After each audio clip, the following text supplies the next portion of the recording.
உங்களோட பேர் என்னங்க? எங்கேருந்து வரீங்க? என்ன தரவரிசை எண்? என்ன துறை எடுத்திருக்கீங்க? என்னோட பேர் ஆஷிகா. நான் வந்து கன்னியாகுமரியிலேருந்து வரேன். என்னோட ஓவரால் ரேங்க் வந்து 1388. இப்போ அங்க சென்னை சப்பார்டினேட் கோர்ட்ல வந்து டைப்பிஸ்ட் எடுத்திருக்கேன். என்ன படிச்சிருக்கீங்க மேம்? நான் பிஏ ஹிஸ்ட்ரி. எப்போ கல்லூரி முடிச்சீங்க? போன வருஷம் தான் 2024 தான் கல்லூரி முடிச்சேன். இது உங்களோட எத்தனாவது முயற்சி? இது என்னோட அதாவது ப்ரிப்பரேஷன் பண்ணி 1 இயர் இது. மற்றபடி இது செகண்ட் அட்டெம்ப்ட். இதை படிக்க வந்த அப்புறம் எப்படி படிக்கணும்னுலாம் தெரிஞ்சுக்க எவ்வளோ நாட்கள் ஆச்சு உங்களுக்கு?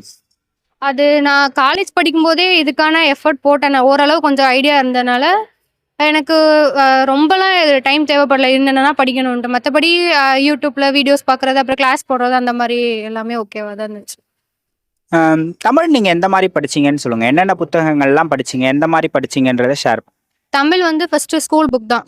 6th to 12th வரைக்குமே, மேக்ஸிமம் 10th அது முடிச்சிட்டிங்க அப்படின்னா 11th 12th படிச்சுக்கலாம். அப்புறம் அது போக நிறைய டெஸ்ட் பேட்ச் தான். இப்போ கொஸ்டின்ஸ் ரொம்ப டஃப்பாக கேட்குறனால அதுக்கேற்ற மாதிரி நம்மளும் ப்ரிப்பேர் ஆகிக்க வேண்டியதான்.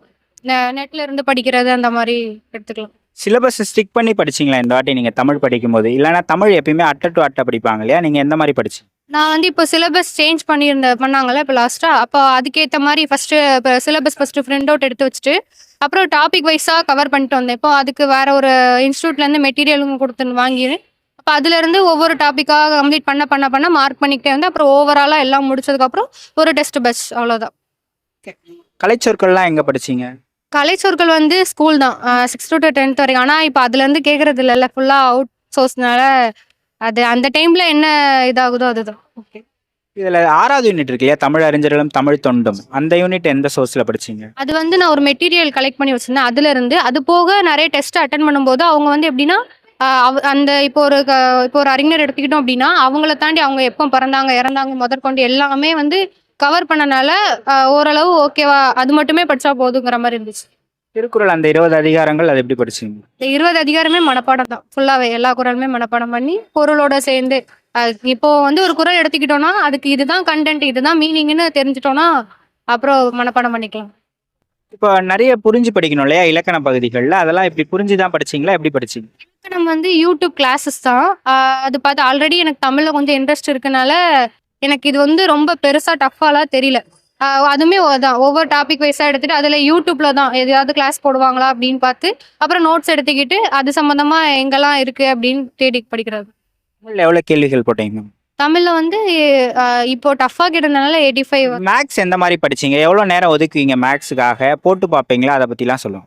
மேக்ஸ் வந்து எப்போவுமே வந்து இப்போ நான் கிளாஸ் போயிட்டு இருந்தனால இது லஞ்சுக்கு அப்புறம் தான் அந்த ஒரு 2 மணிலேருந்து ஒரு 4 மணி வரைக்கும் அந்த 2 மணி நேரம் ஃபஸ்ட்டு டாபிக் வைஸாக தான். இப்போ சிம்பிள் இன்ட்ரெஸ்ட்டு, எல்சிஎம் ஹெச்சிஎஃப் அந்த மாதிரி எடுத்துகிட்டு ஒவ்வொரு டாபிக் வைஸும் முடிக்க அதுக்கும் ஒரு மெட்டீரியல் கலெக்ட் பண்ணி வச்சுருந்தேன். இப்போ நான் எப்படின்னா மேக்ஸை பொறுத்த மட்டும் ஸ்கூல் புக்கு இருந்து வரிசையெல்லாம் தெரியல, ஓவராலாக ஒரு மெட்டீரியல் வாங்கி வச்சுட்டு அதுலேருந்து ப்ராக்டிஸ் பண்ணி போட்டுக்கிட்டா தான். ரீசனிங் தனியாக படிச்சேன். ரீசனிங் வந்து குரூப் 4க்கு அந்த அளவுக்கு இம்பார்ட்டன்ட்ல, அந்த டைமில் நம்ம யோசிச்சு போடுறது. அதான் டெஸ்ட் பேட்ச் போட்டிங்கன்னா ஓவராலாக எல்லாத்துக்குமே ஈஸியாக இருக்கிற மாதிரி தான். ஜிஎஸ்ல 6 யூனிட்ஸ் இருக்கு. நீங்க எதுக்கு முக்கியத்துவம் கொடுத்து என்ன சோர்ஸ்ல படிச்சீங்க? First polity. அது வந்து ஸ்டார்டிங் படிக்கும்போதே ஒரு இன்ட்ரெஸ்ட் இருந்துச்சு. அப்புறம் பாலிட்டி முடிச்சதுக்கப்புறம் வந்து ஐஎன்எம் ஆல்ரெடி நான் காலேஜில் ஹிஸ்ட்ரி முடிச்சிருக்கனால ஓரலாக அது அந்த போர்ஷன்லாம் கவர் ஆயிடுச்சு. அப்புறம் வந்து யூனிட் 6 தமிழ்நாடு அட்மினிஸ்ட்ரேஷன் இதுதான். அதுக்கப்புறம் சயின்ஸ் வந்து இப்போ வேறு 5 கொஸ்டின், அப்புறம் ஜாகிரஃபி அதுலேருந்து வேறு 5 கொஸ்டின் கேட்குறனால அது ஃபஸ்ட்டு இந்த முக்கியமான மேஜர் பார்ட்டை வந்து கம்ப்ளீட் பண்ணி முடிச்சுட்டு அப்புறம் அது எஃபர்ட் போட்டுக்கலாம் கொஞ்சம் ஓரளவு. பிஓக்கு மட்டும் பார்த்துக்கலாம். இப்போ இதுக்கு எல்லாத்துக்குமே ஸ்கூல் புக்ஸ் தான் படிச்சீங்களா, இல்லை கா வெங்கடேசன் வெளி சோர்ஸ் புக்ஸும் எதுவும் படிச்சீங்களா? கா வெங்கடேசன் வந்து இப்போ லாஸ்ட்டாக நடந்த குரூப் 4ல் தான் தெரிஞ்சிச்சு. இங்கேருந்துலாம் தான் கொஸ்டின் கேட்டிருக்காங்களா. ஆனால் அதுக்கு முன்னாடி வரைக்கும் எனக்கு அந்த புக் பற்றின அதான் அவுட் சோர்ஸே இல்லாமல் ஸ்கூல் புக் மட்டும்தான் பார்த்துட்டு இருந்தேன். அப்புறம் வந்து இப்போ கேட்க ஆரம்பிச்சதுலேருந்து அதையுமே படிக்க ஆரம்பிச்சிட வேண்டியது. இப்போ பாலிட்டிக்கில் வந்து பிரகதீஷ் பப்ளிகேஷன்ஸு, அப்புறம் இப்போ வெங்கடேசனோட தற்கால வரலாறு, அந்த மாதிரி ஐஎன்எம்க்கு அப்படி படிக்கிற வேண்டியது. ஸோ மார்க்லாம் நீங்கள் நிறைய போட்டிருப்பீங்களா, மார்க் டெஸ்ட் அதெல்லாம் எப்படி அனலைஸ் பண்ணோம்? எது நம்மளுக்கு சரியாக வந்திருக்கு அந்த மாதிரி அனலைஸ் பண்ணுவாங்களா? அது எப்படி பண்ணணுன்றதை சொல்லுங்கள். அது எப்படின்னா இப்போ மார்க் டெஸ்ட்டுமே வந்து இப்போ ஏதாவது ஒரு இன்ஸ்டியூட்டில் ப்ரைவேட் எதுனாலும் ஓகே, அங்கே வந்து இப்போ டெஸ்ட் பேட்ச் போடுறாங்க அப்படின்னா ஒவ்வொரு நாளுமே எப்படியுமே ஒரு டூ டேஸ்க்கு ஒன்ஸ் தானே இருக்கும். அப்போ வந்து அந்தந்த டாபிக் மட்டும் நம்ம கவர் பண்ணிட்டு ரிட்டன் முடிச்சுட்டு வந்து எங்க தப்பு விட்டோம், எதுல பார்க்கணும் அப்படின்ட்டு நம்ம நோட் பண்ணி வச்சுக்கணும். ஆனா ஃபர்ஸ்ட் ஒரு 2 நாள் எல்லாருமே போட்டிருக்கோம்னு அந்த ஸ்பீட்ல பண்ணுவாங்க. அப்புறம் போக போக போக பார்க்கணுமாங்கிற மாதிரி இருக்கும். ஆனா அது எப்படின்னா நீங்க அடுத்த நாள் கண்டினியூஸா பண்ணீங்க அப்படின்னா ஓகே தான். அப்புறம் தெரியாத ஏதாவது தப்பு விட்டுருந்தீங்கன்னா, இப்போ மேக்ஸ்லாம் தப்பு விட்டுருந்தீங்கன்னா ரிட்டன் எழுதி ப்ராக்டிஸ் பண்ற மாதிரி கூட பண்ணிக்கலாம். ஆமா. இப்போ முன்னாடியிலே நிறைய பேர் இப்போ நிறைய ஆஸ்பிரண்ட்ஸ் என்ன பண்ணுறாங்க அப்படின்னா நான் பார்த்த வரைக்கும் தமிழுக்கும் மேக்ஸுக்குமே அதிகமான முக்கியத்துவம் கொடுக்குறாங்க. ஜிஎஸ்க்கு அந்த அளவுக்கு முக்கியத்துவம் கொடுக்கறது இல்ல. இனி வரும் காலங்களில் மூணுத்துக்குமே ஈக்குவலாக இம்பார்ட்டன்ஸ் கொடுத்து நம்ம படிக்கணுமா? ஆமா. இப்போ எப்படி சொல்ல, இப்போ நீங்க தமிழ்ன்னு படிச்சாலுமே நீங்க தமிழ்ல 90 எடுத்துட்டு, இங்க வந்து வெறும் ஒரு 60 அந்த மாரி தான், இல்ல 60 கூட இல்ல. அதை விட கம்மியா ஒரு 45, 50 எடுத்து அது வேஸ்ட் தான். பிரோஜனமே இல்ல. அதனால எல்லாமே இம்பார்ட்டன்ஸ் குடுத்து படிக்கிற மாரி தான். பின்ன என்ன சயின்ஸ் ரொம்ப வேஸ்ட்டா இருக்கனால, இப்ப பிசிக்ஸ், கெமிஸ்ட்ரிலாம் இருந்து விழுந்து விழுந்துலாம் படிக்க முடியும். படிக்கலாம். ஆனா ஃபர்ஸ்ட் மத்தது எல்லாத்துக்குமே வந்து ஃபோக்கஸ் பண்ணிட்டு, அதுக்கப்புறம் இத வேணா எடுத்து படிச்சுக்கலாம். எக்ஸாம் ஹாலில் என்னென்ன மிஸ்டேக்ஸ்லாம் பண்ணக்கூடாதுன்றத சொல்லுங்க. ஃபர்ஸ்ட் வந்துட்டு அங்க வந்து ஃபர்ஸ்ட் பதட்டப்படாதீங்க. ஃபர்ஸ்ட் நார்மலா பண்ணணும். கூலா வந்து ஹேண்டில் பண்ணுங்க. இப்போ எனக்கு தமிழ் தான் ஃபர்ஸ்ட் ரொம்பவே இம்பார்ட்டன்ஸ் குடுக்குறது. அதனால ஃபர்ஸ்ட் எடுத்ததுமே தமிழ் பார்க்குறேன். நான் எப்படின்னா அது நம்ம வந்து என்னெல்லாம் மிஸ்டேக் பண்ணுவோம்னு டிஎன்பிசியில் கொஸ்டின் எடுக்கிறவங்களுக்கு நல்லாவே தெரியுது. நம்ம இடத்துல இருந்து யோசிச்சு தான் இவங்க எல்லாம் இருந்தாங்கன்னா இந்த ஆப்ஷன் தான் கிளிக் பண்ணுவாங்கன்னு அவங்களுக்கு நல்லாவே தெரியுது. அந்த மாதிரி நிறைய மிஸ்டேக்ஸ் இருக்கும். நம்ம எடுத்தது இதுதான்ட்டு போகக்கூடாது. ஏன்னா அடுத்த கொஞ்சம் யோசிச்சு பார்க்கும்போது ஓ ஆமா இது அதுக்கப்புறம் ஸ்டேட் பண்ணதுக்கப்புறம் ஓ இதை போட்டுக்கலாமே, இந்த கொஸ்டினுக்கு அழகா இதை தெரிஞ்சுமே இப்படி விட்டு வந்துட்டோமே, அந்த மாதிரி நிறைய இருக்கு. ஃபர்ஸ்ட் கூலா ஆமா அதுக்கு தான் வந்து ப்ராக்டிக்ஸ் தான் ஃபுல்லாகவே. நிறைய டெஸ்ட் பேட்ச் நீங்கள் போட போட போட அந்த ஸ்பீடும் வர ஆரம்பிச்சிடும். நீங்கள் எப்படி டைம் மேனேஜ் பண்ணுவீங்க எக்ஸாம் ஹாலில்? ஃபர்ஸ்ட் வந்து தமிழ் ஒரு 1 hour எப்படியுமே ஆயிரும். அது முடிஞ்சதுக்கப்புறம் அடுத்தது மேக்ஸ் வந்து எப்படின்னா இப்போ இருக்க கொஸ்டின்லாம் ரீட் பண்ணி முடிக்கிறதுக்கே ரொம்ப கஷ்டமா இருக்கு. ஒரு 4-5 லைன் மேலே தான் போகுது.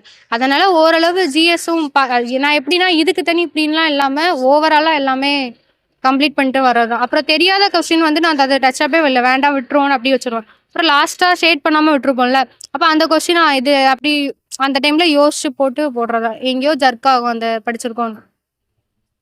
இப்போ நிறைய பேர் இந்த ஆப்ஷன் எலிமினேஷன் மெத்தடில் தான் போட்டோம், அதுதான் எங்களுக்கு யூஸ்ஃபுல்லாக இருந்துச்சு அப்படின்னு சொல்கிறாங்க. அதுக்கு நிறைய படிச்சிருந்தா தானே அந்த மாதிரி தாட் வரும். இது இல்லைன்றதை நம்ம கண்டுபிடிக்கணும்னா அதை பற்றி நம்மளுக்கு ஓரளவுக்காவது நாலேஜ் இருந்தால் தானே பண்ண முடியும். அதை எப்படி பண்ணுறீங்க ஆப்ஷன் எலிமினேஷன் மெத்தட்?